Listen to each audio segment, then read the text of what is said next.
Alright guys, welcome to the first of the many weekly football videos that you're going to get for this 2015 NFL season, and this is a bonus video, or a Brucey bonus as they would say at OSW Review. Half you probably don't even know what that means, but anyway. Very seldomly do I go into a season, go into training camp, and say oh, what happens in the preseason is really going to change my mind about how I view this team. This is the absolute one time that it has, other than an injury happening in a preseason that obviously can change the outcome of and expectations for the year, obviously. I'm sorry if I sound a little nasally, I'm a bit under the weather this week, but anyway. This preseason that the Eagles had, I'm dedicating just an entire video here just to talk about this, and then I'll also talk about what the schedule for the rest of my videos is going to be as far as these football videos go the rest of the season.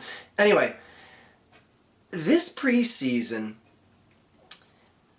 it took me from, it could be a so-so year, it could be a playoff year, to this team has a shot. Now, before everyone says it, I know. It is just preseason. And no matter how good the Eagles looked, wins and losses in preseason don't mean much of anything. They really don't. You can't be like, oh yeah, we went 4-0 or we went 0-4, because teams that have gone 4-0, like the Detroit Lions, went on to go 0-16, and teams that have gone 0-4, like the Chicago Bears in 1984, was it, when they won the Super Bowl? Anyway. The point being is, teams have won the Super Bowl with 0-4, and teams have not won a single game after going 4-0. But the difference here is the fashion in which the Eagles won their games. Obviously, games 1 through 3. Last night, the Jets game, they lost. When you play a team like the Colts, like the Packers, like the Ravens, and you play them to a tempo of which they look utterly, thoroughly confused. And I know it's preseason.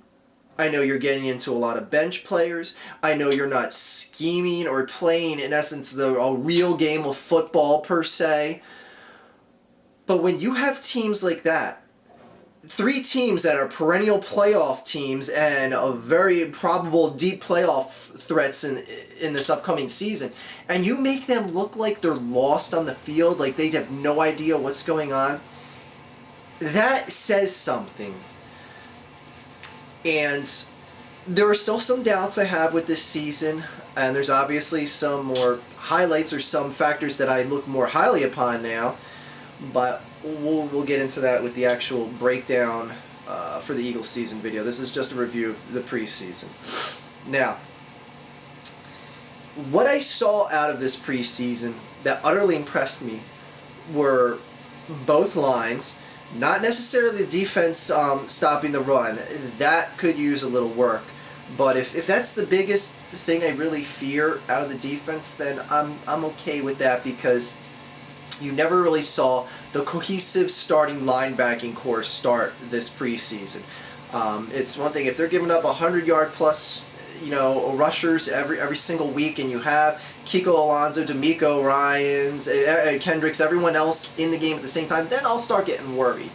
I also don't like the fact, specifically that Packers game, where you made Brett Hundley look like a perennial quarterback here. You made him look like a proven NFL commodity, and I wanted, going into that Packers game, I wanted to see Hundley get embarrassed, but not that he put up a lot of points, but he was picking and choosing where he wanted to throw a bit more than I would have liked to have seen this secondary, really start to shine, and really people there's spots still open specifically with cornerback, and Eric Rowe, I wanted to see him earn a starting spot.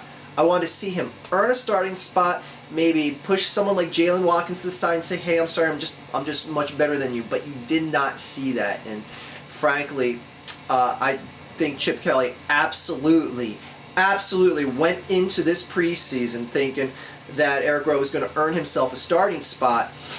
But just don't see much. I like the addition of Maxwell in the secondary and all that. I just wish that we had better play from the corners right now, because that was a huge problem last year. That was a huge problem that cost games last year.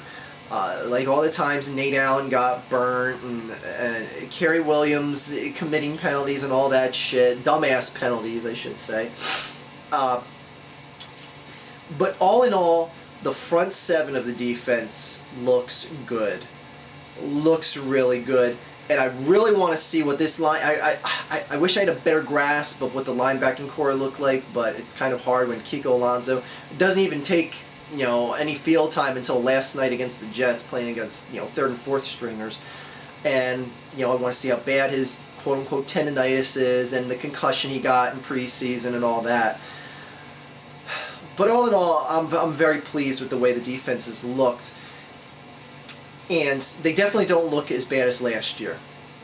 And that's the one thing going into it. And yes, I know it's just preseason. It's not really a true litmus test of what your team is going to look at on either side of the ball. But they looked good enough that I could say with confidence that they're better than last year, at least from the defensive end. Now, offensively, this preseason went from so much doubt to me going like, is Sam Bradford even going to take to the field? Game 1 against the Colts, Bradford doesn't even take a snap. We have to watch Sanchez, Barkley, and Tebow play. And at that point, I'm very timid on what they're going to see. We're going to even see it all out of Sam Bradford into that Ravens game. Sam Bradford comes in, has a successful scoring drive. He's in for one offensive drive, leads to a touchdown. I'm like, okay. Took a few hits, including a Suggs hit to the knees, which, frankly, my opinion on that was it was a legal hit, but a cheap shot at the same time. Am I going to sit here and cry about it? No, I'm not. And frankly, I'm kind of disappointed with the amount of crying that has come out of Philadelphia as far as that Suggs hit goes. Like it went on and on for like days on end after this. I'm like, wow, is this like Philadelphia or Candyland here? Is this Sesame Street? Like, move on, people. It was a hit with dirty intent, more probably than not, especially after what Suggs said. But to keep complaining about and whining about, like, my God, this is a smash-mouth town, the punch-you-in-the-face type of town. You're crying about this hit days after it happened? It was a legal hit. Sorry to break it to you. Move on. Okay, I'll do the same. But, excuse me. Seeing Sam Bradford lead the scoring drive, I was like, okay, he took a few hits, but he really didn't show me anything that special. Then we got the Packers game. That was a team that he's playing against, first-string defense in that first half, or he played a quarter. I think he played a little bit into the second quarter. 3 scoring drives, 10 for 10 passing, 3 touchdowns. Holy shit. And not only were they, it was a good scoring drives and good touchdowns and all that, but passing a touchdown on 4th down, the second touchdown he had to, oh God, I forgot who it was. Selleck was the first one, second one. Anyways, he drops back in the pocket. He's getting rushed. Second, before he has to make it, he has to buy an extra ounce of time, an extra millisecond of time. Unloads right as he's about to get hits, finds an open receiver, touchdown, just to see that he has the poise and the intelligence to say, like, I'm going to take a hit, but I need that extra millisecond to make this play happen. Seeing that type of decision making is stuff that we have not seen here in Philadelphia in a long time. Because Nick Foles would have prematurely thrown that ball, skied it, missed the receiver, took the sack. I'm sorry, I just do not see a player like Nick Foles or Vic would have tried to run out of the pocket, bootleg, whatever. That is the type of stuff that a real quarterback is going to do. And it has been a long time since I've been able to say, wow, we got a real quarterback here. It's not so much dissing on Vic or Foles or anything like that, because they're real quarterbacks too. They're guys that have proven they can start in this league and all that. But as far as a total package quarterback, not so much a run threat, but just a pocket passing total quarterback, I'm ready to see what this guy can do. Now, I know there's the whole, well, what if he gets injured again and all that. I don't care. I'm not going to sit here on the whole season and go, okay, well, he made it out of this game, but no, next week, this will be the week he gets hurt. All right, he made it one more week, well, he's absolutely getting hurt the next week. I don't care. Any quarterback can get hurt on any given play. Whether he's, an uninjured rookie quarterback with every fresh ligament and muscle the world can grace him with, or he's a guy that's been in the infirmary 10 different times in his career. I don't care. I'm not going to sit here and have Bradforditis, fear of Bradford getting injured the entire season. I'm just not going to sit here and do that. I'm not going to be a nervous wreck the entire season going like, oh no, there's another hit, there's another hit, oh. But I'll tell you what, one thing and another thing that came out of preseason that gives me a lot more confidence in Bradford remaining healthy is the backfield blocking. Oh my gosh, that has been excellent so far. And frankly, if McCoy was in that backfield picking up some of those blocks that DeMarco Murray's been picking up, he'd be getting trucked. There's so many blocks that I saw just picking up a linebacker that breaks free, picking up the blitzer. Oh, DeMarco Murray. Oh, if he has a minimal rushing year but has a very fantastic year as far as picking up the rusher, picking up someone that breaks free off the O-line's defense. Oh my God, I'm just way more confident in the time that Bradford's going to get in the quarterback and the decisions he's going to be able to make and in the less amount of hits he's going to have to take with Murray in that backfield now. As far as the other backs, with Sproles and Matthews, again, you don't take much out of preseason as far as wins and losses go, but when you see procedure and process take foot and you see multiple running back sets and seeing someone like Sproles break to the line and constantly get that linebacker mismatch that he is going to burn every single time, and seeing the fact that Bradford notices that through his progressions, finds him that was the third touchdown that Bradford had in that Green Bay game, where he just had a little out route that Sproles runs. He has a linebacker on him that has no way in hell keeping up on him. Little fade route, dropped it in with perfection.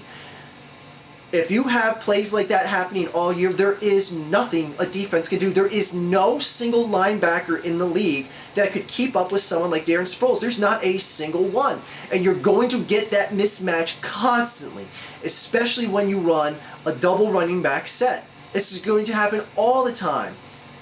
And the thing is, well, they could have did that with Sproles when you had McCoy, or you could have done that with Foles when you had Sproles and Shady in the backfield. The problem is Foles sucks at finding those routes through his progressions. And the fact that you see Bradford, it's like, oh God, this guy knows where to put the fucking ball. Let's get this on. I am so much more anticipating this season. So much more. Again, wins and losses, they could have been 0-4, they could have been 1-4, they could have been, well, it can't be 1-4. They could have been 1-3. Coming out of preseason. At the same time, I know to temper myself. I know to pump the brakes. Because in 2012, we had an Eagles team that went 4-0 in the preseason, including beating the Patriots and beating the Steelers. You know how many games the Eagles won that year? 4. 4 games. And got Andy Reid fired. So I know to pump my brakes. I know this isn't the first time the Eagles have looked good in the preseason. But again, those wins and losses aside, seeing what they're doing with the running backs, seeing the instinct and the actual pocket passing football knowledge in someone like Bradford. And I know a lot of the rivals are gonna hate. A lot of the Cowboys fans, Giants fans, Redskins fans are gonna be like, oh, well, it's only a matter of time before Bradford gets injured. Go ahead. Well, wish that all that as you will. Dallas fans have heard that with Romo every year, and Redskins fans, you can hear that talk about RG3. Oh, wait, he's not even gonna play this year for you. And Giants fans, Well, I don't want to get too much into things, so I'll do my prediction video later on. But just to wrap up this preseason review here, I'm excited. I'm excited for this upcoming season. Way more than I have been.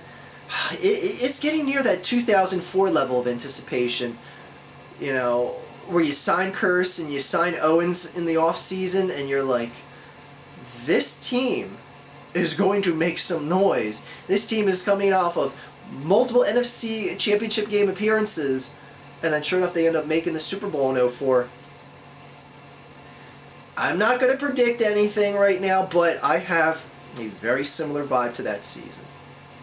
Anyways, this preseason absolutely won me over. It won over a number of the bettors because Vegas odds have been dropping for the Eagles as far as their likelihood of making the Super Bowl. So it goes to show you the entire tide of the nation's predictions or expectations of the Eagles has been turning as well. So, you know, this ain't just Eagles fans hyping up this team and everyone else is going to be, shut up, you guys are biased, you're hyping up your own team. No, the nation is buying into this team as well. So it ain't just Eagles fans, people.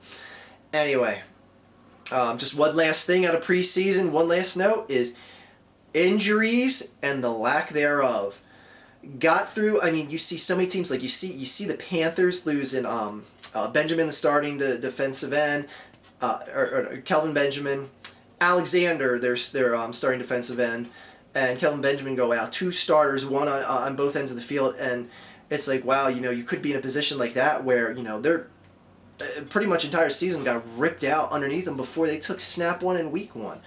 And to see the Eagles, you know, your worst injury is Kiko Alonso getting a concussion 2 weeks before, you know, game one in preseason. Like, that's the biggest thing. And Zach Ertz getting a pre-hernia surgery, whatever the hell it was. He's expected to be back week one. Frankly, I'd rather him take that week off, come back in week two. I'm excited. I'm excited for this season. I know I don't seem like it. Again, I'm a bit down under the weather, but god damn. And the one thing that's burning me the most is I'm going to have to watch that whole Sunday of football in week one, and I have to wait till Monday. A whole 24 hours longer just to see the Eagles play. That is going to be the longest fucking 24 hours of my life because I'm so excited for this season. But anyway, going into that, my schedule as far as making things here, I'm going to tell you this right off the bat, that week one game against Atlanta, in Atlanta, Monday Night Football, I will be doing a live show here, well, down there from my parents' basement. In fact, that's what I think I'm going to do. I'm going to call it like live from my parents' basement. I'm just going to refer to any time I shoot downstairs as my parents' basement, even though it's not my parents' basement. But anyway, we're going to be doing a live show then. Hope a lot of you guys can come by and either watch me lose my mind and totally turn the tide of the season if Atlanta blows our doors off and be like, what happened? Where did my expectations go? Oh, right, it's Philadelphia. I was silly to get my hopes up. You know, in some weird way in the back of my mind, I'm expecting that to happen, but realistically, this team is ready to go. And Chip Kelly and Bradford and everyone that I've doubted, all the signings that I've criticized, letting go is shady and all that stuff, I am ready to be proven wrong. I am fully ready to be proven wrong and tell you guys just that. So, as far as the rest of my videos go, it's going to be the same thing as last year for the most part. I'm going to do an Eagles preview video each week before an Eagles game, and then a post-game video directly after each Eagles game. Now, week 3, I will not be here, and I will not be able to do a wrap-up video after that Jets game, so if people are wondering what that is, you know, if you ever want to know what's going on, just follow my Twitter. I post, you know, daily notes there on this and that, and as far as my Twitter goes, I always do live tweets during Sunday football games and sometimes Monday Night Football if I'm interested in the matchup, and Sunday Night Football and Thursday Night Football if I'm interested in the matchup, etc. You know, I do a Twitter flood every single time there's a football game on, pretty much. So link for my Twitter's in the video description. Anyway, so we're doing the live show week 1 Monday. I might do a live show a couple other times this year so you can watch me lose my mind during an Eagles game. and do the prediction video before, the wrap-up video after each Eagles game. I'm not so sure how or if I want to handle the predictions for other teams in the league. I just, frankly, I don't care enough about every other team in the league. I can guarantee you this. I'll at least give you a run-through on each Eagles prediction video of what I think each team's going to do. Just even if it's just like a boom, boom, boom, boom, boom, Jets over this, Broncos over them, and blah, blah, blah. At least give you that, just so people can take interest to see, who I think is going to win the upcoming week in football. But I don't think I'm going to dedicate an entire video to that like I have in the past, because frankly, my motivation and interest is in the Eagles. I don't so much give a flying shit about your other team as a non-Eagles fan. Unless it varies in on the Eagles playing them the next week, or it's a rival, it's a contender for the top 2 playoff spots or something like that, blah blah blah. Anyways, so back to full schedule of videos here, regular weekly videos, the pregame, the postgame videos. Videos are obviously going to trickle in if something major happens, like if Bradford gets hurt in practice or something like that. You'll see me make a video about that, same as you've seen here in the past.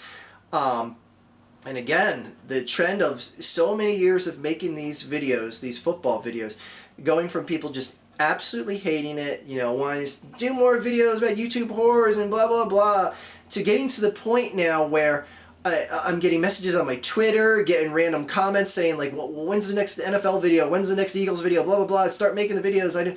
I'm tired of watching the videos from this guy. I don't like how he does it. I want to see, your opinions and blah, blah, blah. To see it transgress, that's the right word. No, that's not the word I want to use. Progress to where it's at now, of more people wanting these football videos than the people that were complaining at first and not wanting them. It's just interesting to see the evolution of the channel here and what it's evolved into. And I'm grateful for that people are actually excited and looking forward to my football videos on a yearly basis now. So that's something interesting, because I love making these videos. Not to say I didn't love making my other videos. I love the fact that they entertain you, but this is something I'm truly, genuinely passionate about. Like, I'm not really that passionate about busting YouTube whores or laughing at comments that some idiots leave on my videos. I'm really passionate about this football team. Have been since the day I was born on this planet. I came out waving an Eagle banner when I came out of my mother. Probably. I don't know. So I've been told. I don't really remember. My memory's kind of foggy from back then. Anyways, another football season coming up here, people. And my God, the expectation is off the charts. And Tim Tebow's going to make this team.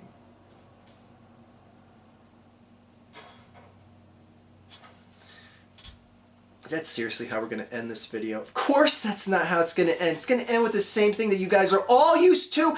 Sit at home, say it with me, say it loud, say it proud. Fuck them Dallas Cowboys. Have a good day, everyone.